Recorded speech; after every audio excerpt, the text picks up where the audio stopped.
सभी को नमस्कार। श्री अम्मा भगवान शरणम। कल की गुरुकुल में आप सभी का स्वागत है। सबसे पहले हम प्रार्थना करेंगे। ओम श्रीं सर्वदेव परं करुण परं ज्योते नमः। ओम श्रीं सर्वदेव परं करुण परं ज्योते नमः।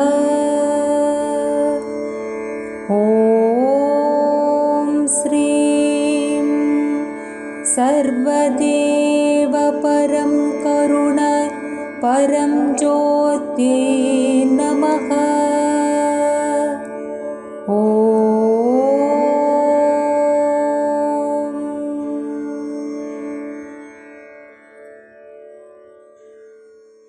धीरे से आंखें खोलिए। आज हम श्री अम्मा भगवान के टीचिंग्स जो धर्मा वीडियोस के नाम पर यूट्यूब में है, उसमें से धर्मा 148 में जो टीचिंग्स है उसको हिंदी में देखेंगे। श्री कल्की के द्वारा प्रतिदिन भौतिक चमत्कार पूरे विश्व में हो रहे हैं।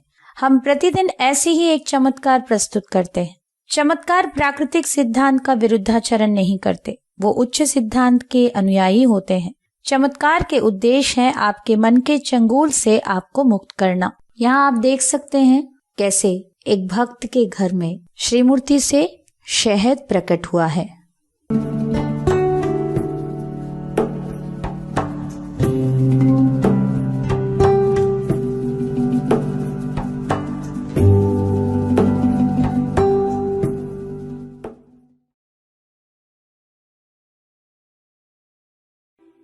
Bhagwan, please explain to us more about karma. If you download Ramakrishna, his vasanas are there. No, we can download. That's why we download the divine beings, the great beings. So when we download the exact life on earth also, and that's how you can see what they underwent. They're all there in the records. You can download along with the emotion, the feeling. Emotions and feelings are different. You can download, and even their knowledge. You could download. All downloading is possible. You are only an empty vessel which we can download and we can take out. And therefore, karma is other than what you have done now. It's the karma of those vasanas. And the family karma is there. We knew of a person where the grandfather did some mischief. I don't want to tell what that is. And for almost 5 generations, the same kind of suffering will come. That is, to the end of their life, they'll go mad and die, the family. Something terrible they did. So, you build a house near a battlefield, you'll find all the karma flowing through you. You can also re-experience battlefields. Exactly as they were firing, shooting, or a piece of sword fight, how they got killed. That also can be experienced. So, nothing is lost, it's all recorded there. मुक्ति पाए हुए व्यक्ति कैसे होते हैं देखेंगे। The awakened one does not take a position. The unawakened one takes a position.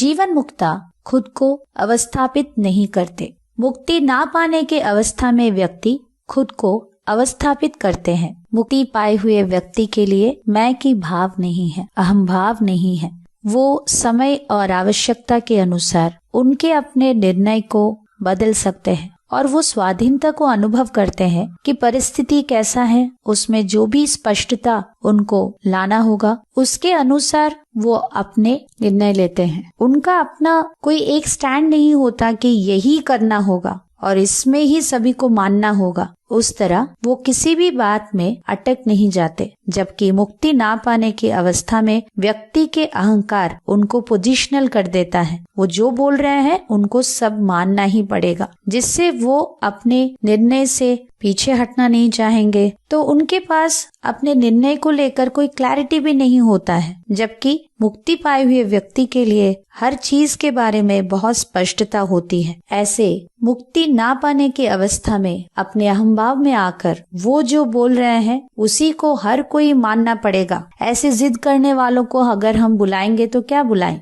वो अटक चुके हैं एक मूर्ख की तरह। वो हर व्यक्ति को उनके बात को मनाने की कोशिश कर रहे हैं। अभी हम टाइमलेस इनसाइट्स को देखेंगे।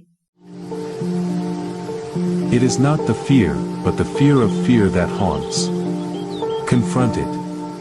Sri Bhagwan.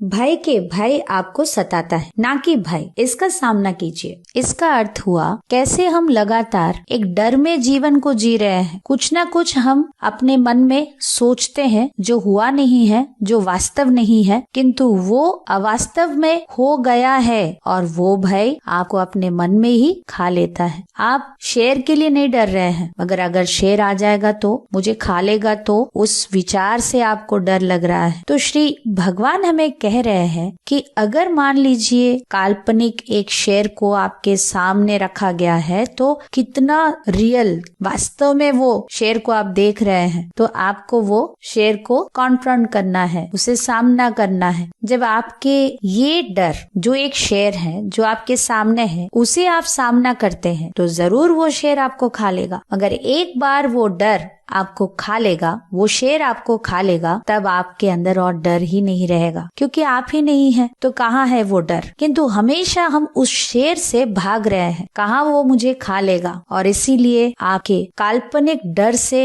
आप डरते रहते हैं। जब आप ही नहीं हो, आपके भीतर मैं की भाव ही लुप्त हो गया, तो कहाँ के डर, काहे के डर। इस डर से बाहर आने के लिए सबसे सहज मार्ग है कि हमें उससे सामना करना होगा। एक बार शेर को खा लेने दीजिए, क्या होगा? कुछ नहीं होगा। एक बार खाने के बाद आप है ही नहीं है, तो उसके पास खाने के लिए कुछ है नहीं, तो वो भी मर जाएगा। तो इसीलिए आज हम ये मानसिक रूप से हमारे मन में लगातार हॉन्ट करने वाले ये डर को पहले सचेत होना होगा। हमारे अंदर क्या क्या डर है उसको लिस्ट बनाइए और एक एक करते हुए उसका सामना कीजिए। तब आपको वो डर ऐसे लपेट लेगा, ऐसे पकड़ लेगा और ऐसा लगेगा कि जान ही जा रहा है। कुछ नहीं होगा, कुछ समय उसे एक्सपीरियंस कीजिए। जब आपके भीतर वो एक्सपीरियंस कंप्लीट होता है तो आपके अंदर डर चला जाएगा। आपके अंदर डर ही नहीं है, वो मैं की भाव ही नहीं है, तो आप आराम से जीवन को जी सकते हैं। साइकोलॉजिकल फियर, मानसिक रूप से डर, अपने आप को आपके अंदर बचा के रखने के लिए आपको डराता रहता है और आपका डर और भी बढ़ जाता है क्योंकि आप उस डर से पलायन कर रहे हैं। वो आपका पीछा कर रहा है और आप उससे भाग रहे हैं। जितना तेजी से आप भागेंगे उतना ही जल्दी वो भी आपके पीछे भाग रहा है। ये डर जब तीव्र हो जाता है तब आपको उसको सामना करना ही पड़ेगा। इसीलिए श्री भगवान हम सभी को बताते आ रहे हैं कि अगर डर से बाहर आना है तो उसे सामना करना ही पड़ेगा। अगला टीचिंग, वैराग्य को आप अभ्यास नहीं कर सकते, ये आपके साथ घटित होना है। बहुत सारे लोग उनके परिवार में उनके अपनों के साथ इनडिफरेंट हो जाते हैं। वो अपने रिस्पॉन्सिबिलिटीज को लेकर भी उदासीन रहते हैं या दुनिया के बारे में ही वो उदासीन हो जाते हैं क्योंकि उनको लगता है कि वो किसी भी चीज से अटैच नहीं है। वो डिटैचमेंट को प्रैक्टिस करने की कोशिश कर रहे हैं तो वो वैराग्य ही नहीं है। जो आप प्रैक्टिस करते हैं या कल्टीवेट करते हैं, आदत करने की कोशिश कर रहे हैं, ये मेरा वैराग्य है, बिल्कुल नहीं। क्योंकि वैराग्य एक व्यक्ति के भीतर स्वाभाविक रूप से अपने आप घटित होता है, जहाँ पर आप अपने पत्नी को प्यार कर रहे हैं किंतु उनके साथ अटैच नहीं है। इस दुनिया के लिए प्यार है किंतु वहाँ आसक्ति नहीं है। ये मुक्ति के भांति जब व्यक्ति मुक्ति प्राप्त करते हैं वो एक वैराग्य को स्वाभाविक रूप से अनुभव करते हैं। इसका अर्थ ये नहीं कि वो सब छोड़ छाड़ के चले जाएंगे, बिल्कुल नहीं। सब कुछ अनुभव कर रहे हैं मगर किसी भी चीज के साथ अटैचमेंट नहीं है। ये एक अद्भुत स्थिति है। अगला टीचिंग, परिस्थिति को आपकी स्थिति निर्धारित करने मत दीजिए। आपकी स्थिति परिस्थिति को निर्धारित करना है। हमारे आंतरिक दुनिया हमारे बाहरी दुनिया को लगातार प्रभावित कर रहा है। ठीक वैसे ही हमारे बाह्य दुनिया भी हमारे आंतरिक दुनिया को प्रभावित कर रहा है। बाहरी रूप से बहुत सारे चीजें हो रहे हैं जहाँ पर हिंसा, बहस, ये सब बाहर चल रहा है, झगड़ा हो रहा है, तो वो आपके आंतरिक स्थिति को प्रभावित कर रहा है। किंतु आपको जीवन ऐसे जीना है जहाँ पर आपके आंतरिक स्थिति आपके बाह्य परिस्थितियों को प्रभावित करना चाहिए, जहाँ पर आप शांति से, आप आनंद स्थिति में हैं, जहाँ पर परिस्थिति को आपने बदल ही दिया। तो इसीलिए ये बहुत जरूरी है कि आप अच्छी स्थिति में रहेंगे, ताकि बाहरी रूप से परिस्थितियां आपके स्थिति से प्रभावित होंगे और वहाँ पर भी शांति अनुभव होगा। अभी हम श्री परम ज्योति के चमत्कार सुनेंगे। जापान से मेगुमी किरियू हूँ। हाल ही में कई कार्य संबंधी समस्याएं आई हैं। पहले मैं इस सब के लिए किसी और को दोष देती थी, परंतु मैं अब ऐसी कोई धारणा नहीं रखती। मुझे विश्वास है कि श्री कल्कि अम्मा भगवान हमेशा ही हल लेकर आते हैं, इसलिए मुझे जो करना होता है वो बिना उस पर कोई अधिक विचार किए बस कर डालती हूँ। एक बार मेरे कुछ कहने पर मेरे पार्टनर को गुस्सा आ गया। वह गुस्से में मुझसे बोलने लगे। मैंने उन्हें पलटकर कोई जवाब नहीं दिया, आंखें बंद कर उनको बोलते सुनती रही। उस पल मुझे महसूस हुआ, वाह, यही वननेस है। वहाँ कोई नहीं था जो नाराज था, जो प्रत्यक्ष था, वह बाहरी व्यक्तित्व था, वह तो है ही नहीं। इसी प्रकार सुनने वाली कोई मैं भी नहीं थी, केवल एक व्यक्तित्व था जो सुन रहा था और कोई मैं तो है ही नहीं। और ये व्यक्तित्व एक क्षण में उदित होते हैं और उसी क्षण अस्त भी हो जाते हैं। 1 घंटे या 1 सेकंड पहले का व्यक्तित्व इस पल के व्यक्तित्व से भिन्न है। कई व्यक्तित्व उभरते हैं, लुप्त हो जाते हैं। मैंने ये जाना कि किसी भी रिश्ते में कोई भूत नहीं है, कोई भविष्य नहीं है, बस यही पल है और सब कुछ बद्ध है और एक है। मुझे ऐसा लगा कि मेरे सामने खड़े इस व्यक्ति से मैं पहली बार मिल रही हूँ, और इसके बावजूद कि वह बहुत आवेश में था, मैं उसे देखकर स्वभावतः मुस्कुरा रही थी, मानो उससे कह रही थी, हेलो, तुमसे मिलकर अच्छा लगा, और उसका गुस्सा शांत हो गया। तब से मेरे सामने कोई भी व्यक्ति क्यों ना हो, किसी के बारे में पहले से बनी हुई कोई धारणा नहीं है, कोई आकलन नहीं है। जिस किसी से मिलती हूँ तो ऐसा लगता है कि पहली बार मिल रही हूँ। जहाँ कहीं देखती हूँ, जिस किसी चीज़ को देखती हूँ, तो बस यही आभास है कि पहली बार देख रही हूँ। लोग, जानवर, पेड़ पौधे, चीज़ें सब बद्ध है, एक है, सबके लिए अत्यधिक प्रेम है। सारा घटनाक्रम स्वचलित है। भूत का कोई बोझ नहीं है, भविष्य के प्रति कोई चिंता नहीं है। आवश्यकता अनुसार ही विचार आते हैं, कोई गुस्सा या नाराजगी नहीं है। नकारात्मक भावनाएं शायद ही कभी आती है, पर जैसे ही इन पर ध्यान जाता है ये लुप्त हो जाती है। मन बिल्कुल शांत है, प्रेम और आनंद से परिपूर्ण।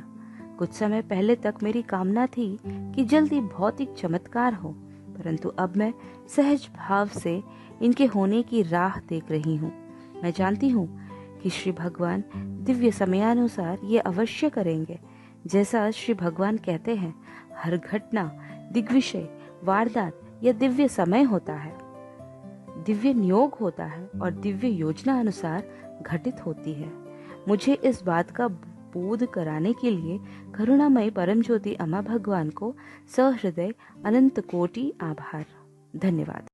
चमत्कारों को दूसरों के साथ बांटने से हमारे जीवन में चमत्कार और भी बढ़ते रहेंगे। अभी चलिए सभी आंखें बंद रखते हुए, आज आपने जो भी ज्ञान प्राप्ति की है, अभी आंखें बंद रखते हुए मनन करें।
प्रार्थना का समय है। श्री परमज्योति कल्की अम्मा भगवान ये सभी टीचिंग्स को आपके व्यक्तिगत रियलाइजेशन बनाना है, आपके जीवन में चमत्कार करना है करके प्रार्थना कीजिए।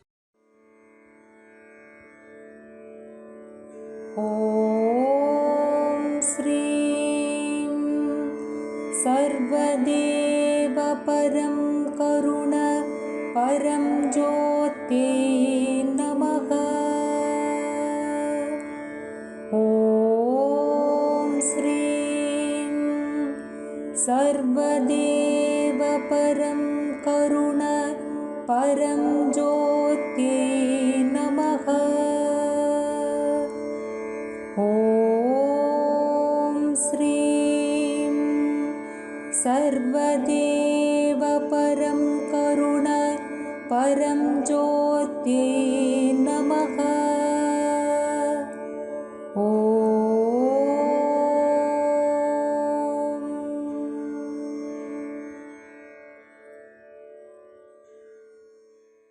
अभी भजन संकीर्तन में भाग लेते हुए श्री कल्की के साथ दृढ़ बंधन के लिए प्रार्थना करें।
सभी को धन्यवाद। नमस्कार। श्यामा भगवान शरणम।